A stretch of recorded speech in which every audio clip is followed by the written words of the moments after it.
आप सभी भक्तजनों को मेरी ओर से राधे राधे। आज का हमारा विषय है, ये सिर्फ एक गलती आपकी पूरी साधना नष्ट कर देगी। प्रेमानंद जी महाराज कहते हैं, मनुष्य का जीवन केवल सांस लेने, खाने, कमाने और संसार की इच्छाओं को पूरा करने के लिए नहीं मिला है। यह जीवन दुर्लभ है। अनेक जन्मों के संस्कारों और पुण्य के बाद मनुष्य शरीर प्राप्त होता है और इसी मनुष्य जीवन में जीव अपने वास्तविक स्वरूप को पहचान सकता है, भगवान के नाम का आश्रय ले सकता है और अपने जीवन को भक्ति, प्रेम तथा सदाचार से प्रकाशित कर सकता है। लेकिन साधना का मार्ग जितना सुंदर है, उतना ही सूक्ष्म भी है। कई बार मनुष्य वर्षों तक पूजा करता है, भगवान का नाम जपता है, मंदिर जाता है, कथा सुनता है, संतों के वचन सुनता है और नियमों का पालन करता है। उसे लगता है कि अब उसके भीतर बहुत परिवर्तन आ गया है, लेकिन उसी समय एक छोटी सी गलती उसके भीतर छिपे अहंकार, विषय वासनाओं, क्रोध, ईर्ष्या या अपराध बुद्धि को फिर से मजबूत कर देती है। यहां सबसे महत्वपूर्ण बात समझने की है, साधना केवल माला फेरने का नाम नहीं है। साधना मन को भगवान की ओर मोड़ने का नाम है। यदि हाथ में माला है लेकिन मन में किसी के प्रति द्वेष है, तो हमें अपने भीतर देखना चाहिए। यदि मुख पर भगवान का नाम है लेकिन हृदय में अहंकार है, तो हमें अपने भीतर देखना चाहिए। यदि हम पूजा तो करते हैं लेकिन दूसरों को तुच्छ समझते हैं, तो हमें अपनी साधना की दिशा पर विचार करना चाहिए।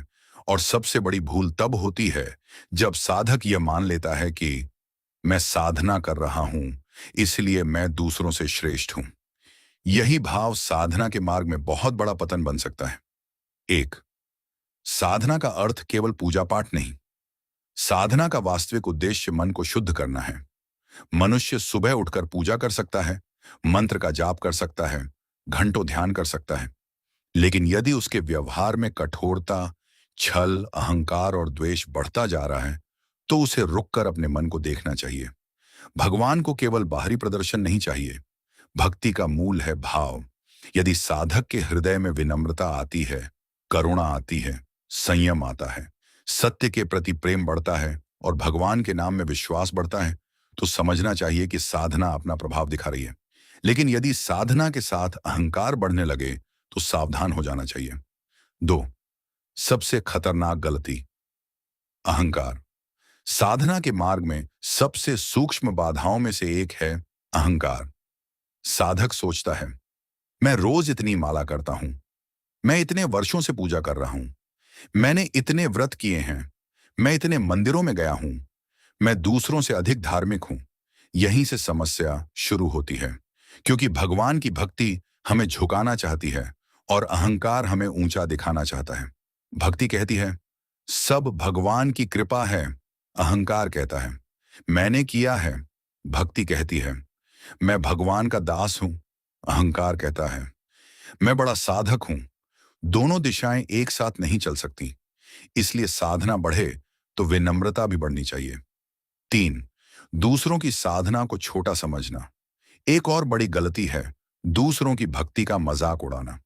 कोई व्यक्ति केवल भगवान का नाम लेता है, कोई मंदिर में जाकर सेवा करता है, कोई गरीबों की सहायता करता है, कोई घर पर शांत भाव से पूजा करता है, कोई केवल अपने हृदय में भगवान को याद करता है।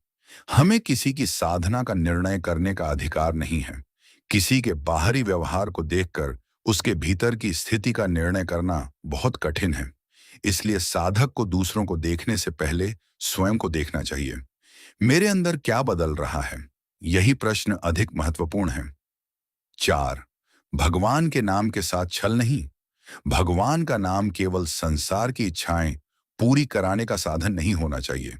यदि हम कहते हैं, हे भगवान, मुझे यह दे दो, मेरी यह इच्छा पूरी कर दो, मेरे शत्रु का नुकसान कर दो, मुझे धन दे दो, मुझे सम्मान दे दो, तो यह भी विचार करना चाहिए कि क्या हम भगवान को प्रेम करते हैं या केवल अपनी इच्छाओं के लिए भगवान को याद कर रहे हैं। भक्ति का उच्च भाव यह है कि हे प्रभु, मुझे वही देना जो मेरे लिए वास्तव में कल्याणकारी हो। मनुष्य बहुत बार अपनी इच्छा को ही अपना कल्याण समझ लेता है, लेकिन भगवान का विधान मनुष्य की सीमित समझ से बहुत बड़ा है। पांच, किसी का अपमान करना। साधना करने वाला व्यक्ति यदि लगातार दूसरों का अपमान करता है तो उसे अपनी वाणी पर ध्यान देना चाहिए। वाणी से निकला हुआ शब्द वापस नहीं आता। कठोर शब्द किसी के मन में वर्षों तक चोट बनकर रह सकता है। इसलिए साधक को बोलने से पहले सोचना चाहिए, क्या यह सत्य है? क्या यह आवश्यक है? क्या यह सामने वाले के लिए हितकारी है? क्या मैं यह बात प्रेम से कह सकता हूं? यदि नहीं, तो मौन बेहतर हो सकता है। मौन भी साधना है। 6, क्रोध को धर्म समझ लेना। कई लोग कहते हैं, मैं तो सत्य बोलता हूं, लेकिन वास्तव में वे क्रोध बोल रहे होते हैं। हम कहते हैं, मैं तो गलत बात सहन नहीं करता, लेकिन भीतर अहंकार होता है। धर्म के नाम पर क्रोध करना भी आत्मनिरीक्षण का विषय है। साधक को यह देखना चाहिए कि उसकी प्रतिक्रिया में प्रेम है या अहंकार। कभी कभी सामने वाला गलत हो सकता है, लेकिन इसका अर्थ यह नहीं कि हमें भी अपने मन की शांति खो देनी चाहिए। 7, ईर्ष्या, साधना की बड़ी परीक्षा। दूसरे व्यक्ति को आगे बढ़ते देखकर मन में जलन होना बहुत सामान्य मानवीय कमजोरी है, लेकिन साधक को इस कमजोरी को पहचानना चाहिए। जब किसी दूसरे को सफलता मिले तो मन कहे, भगवान उसे और आगे बढ़ाए। यह भावना धीरे धीरे मन को शुद्ध करती है। लेकिन यदि मन कहे, यह क्यों सफल हुआ, इसे यह सब क्यों मिला, काश इसका नुकसान हो जाए, तो समझना चाहिए कि भीतर अभी बहुत काम बाकी है। साधना का उद्देश्य केवल भगवान का नाम बढ़ाना नहीं, बल्कि मन की अशुद्धियों को पहचानना भी है। 8, कामना और वासना पर संयम। मनुष्य के भीतर अनेक इच्छाएं उठती हैं। हर इच्छा को पूरा करना आवश्यक नहीं। मन कहेगा, यह देखो, यह सुनो, यह प्राप्त करो, यह अनुभव करो। लेकिन विवेक पूछे, क्या यह मेरे जीवन को भगवान के निकट ले जाएगा? यही प्रश्न साधक की रक्षा कर सकता है। मन को हर इच्छा के पीछे दौड़ाना साधना नहीं है, मन को दिशा देना साधना है। 9, मोबाइल और मनोरंजन में डूब जाना। आज के समय में साधना के सामने एक नई चुनौती है, अत्यधिक डिजिटल मनोरंजन। मनुष्य कुछ मिनट के लिए मोबाइल खोलता है और घंटों निकल जाते हैं। मन लगातार उत्तेजना चाहता है। एक वीडियो के बाद दूसरा वीडियो, एक खबर के बाद दूसरी खबर, एक विवाद के बाद दूसरा विवाद। ऐसे में मन शांत कैसे होगा? यदि साधक अपने दिन का थोड़ा समय भगवान के नाम, ध्यान, स्वाध्याय और आत्मचिंतन को देना चाहता है, तो उसे अपने समय का निरीक्षण करना होगा। समय ही जीवन है। जो समय चला गया वह वापस नहीं आता। 10, दिखावे की भक्ति। सोशल मीडिया के युग में भक्ति भी कभी कभी प्रदर्शन बन जाती है। फोटो में पूजा, वीडियो में पूजा, पोस्ट में भक्ति। लेकिन भीतर क्या है? भगवान के सामने मनुष्य को किसी प्रमाण की आवश्यकता नहीं। भगवान जानते हैं कि हमारे भीतर क्या चल रहा है।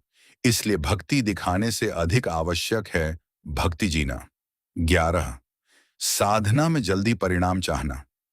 बहुत से लोग कुछ दिनों तक नाम जप करते हैं और कहते हैं, मुझे अनुभव क्यों नहीं हुआ, मेरा मन शांत क्यों नहीं हुआ, मुझे भगवान का दर्शन क्यों नहीं हुआ। लेकिन साधना कोई व्यापार नहीं है। हमने कुछ दिन पूजा की और बदले में तुरंत परिणाम मिल जाए, ये आवश्यक नहीं। जैसे बीज बोने के बाद वृक्ष बनने में समय लगता है, वैसे ही मन के संस्कार बदलने में भी समय लगता है। धैर्य आवश्यक है। 12, पुराने संस्कारों से लड़ना। साधना शुरू करने के बाद भी पुराने विचार आते रहेंगे। क्रोध आएगा, कामना आएगी, ईर्ष्या आएगी, नकारात्मक विचार आएंगे। इसका अर्थ यह नहीं कि आपकी साधना व्यर्थ हो गई। साधक का काम है विचार को पहचानना, उसमें बहना नहीं। गलती हो जाए तो स्वयं को संभालना, भगवान के नाम की ओर लौटना, बार बार लौटना, यही अभ्यास है। 13, एक गलती के बाद पूरी साधना छोड़ देना। कई लोग कहते हैं, मुझसे गलती हो गई, अब मेरी साधना बेकार हो गई। यह भी गलत दृष्टिकोण है। यदि गलती हो गई तो पश्चाताप करो, जहां संभव हो सुधार करो, जिससे गलती हुई है उसे क्षमा मांगो, फिर भगवान का नाम लेकर आगे बढ़ो।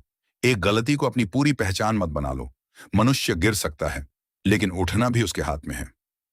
14, अपराध बोध और पश्चाताप में अंतर। अपराध बोध कहता है, मैं बहुत बुरा हूं। पश्चाताप कहता है, मुझसे गलती हुई है, मुझे सुधारना है। पहला मनुष्य को कमजोर करता है, दूसरा मनुष्य को बदलता है। इसलिए गलती के बाद स्वयं से घृणा नहीं, बल्कि सुधार की दिशा आवश्यक है। 15, संतों की निंदा से बचना। साधना के मार्ग में वाणी की शुद्धता अत्यंत महत्वपूर्ण है। किसी संत, साधु या भक्त के विषय में बिना जाने अपमानजनक बातें करना मन को दूषित करता है। हर व्यक्ति की अपनी यात्रा है। यदि किसी बात से सहमत नहीं है तो मौन रहना या विनम्रता से विचार रखना बेहतर है। निंदा मन को भीतर से अशांत करती है। 16, माता पिता और परिवार की उपेक्षा। कभी कभी व्यक्ति भगवान की खोज में इतना व्यस्त हो जाता है कि अपने परिवार के प्रति कर्तव्य भूल जाता है। लेकिन जिम्मेदारी से भागना भक्ति नहीं है। यदि घर में माता पिता हैं, परिवार है, बच्चे हैं, जीवन साथी हैं, तो उनके प्रति प्रेम, सम्मान और जिम्मेदारी भी जीवन का हिस्सा है। सच्ची साधना व्यवहार में दिखाई देनी चाहिए। 17, सेवा में अहंकार। सेवा करना महान है, लेकिन सेवा के बाद यह सोच लेना, मैंने इतना किया, मेरे कारण इतने लोगों का भला हुआ, मेरे जैसा सेवाभावी कोई नहीं, तो सेवा में अहंकार प्रवेश कर सकता है। इसलिए सेवा के बाद भी भाव यही होना चाहिए, प्रभु ने सेवा का अवसर दिया, यह भी उनकी कृपा है। निष्कर्ष, अंत में केवल इतना याद रखिए, साधना को नष्ट करने वाली सबसे बड़ी भूल यह नहीं कि आपसे कभी कोई गलती हो गई, बल्कि सबसे बड़ी भूल यह है कि गलती के बाद आप उसे स्वीकार ही न करें, अपने अहंकार को सही मानते रहें और भगवान से दूर होते जाएं। इसलिए अपने हृदय की रक्षा कीजिए, नाम का आश्रय लीजिए, सत्संग का सहारा लीजिए, वाणी को संयमित कीजिए, संगति को शुद्ध कीजिए, दूसरों की निंदा से बचिए, ईर्ष्या से बचिए, अहंकार से सावधान रहिए और सबसे बढ़कर भक्ति को अपने जीवन का व्यवहार बनाइए।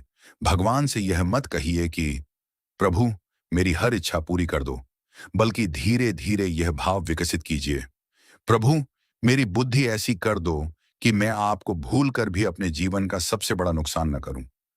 यही साधना की सुंदरता है, यही आत्मचिंतन की शुरुआत है, यही विनम्रता है और यही वह मार्ग है जिसमें मनुष्य धीरे धीरे अपने भीतर प्रकाश अनुभव करना सीखता है। ऐसे ही हमारे और भी वीडियो देखने के लिए हमारी YouTube चैनल को सब्सक्राइब करें। धन्यवाद।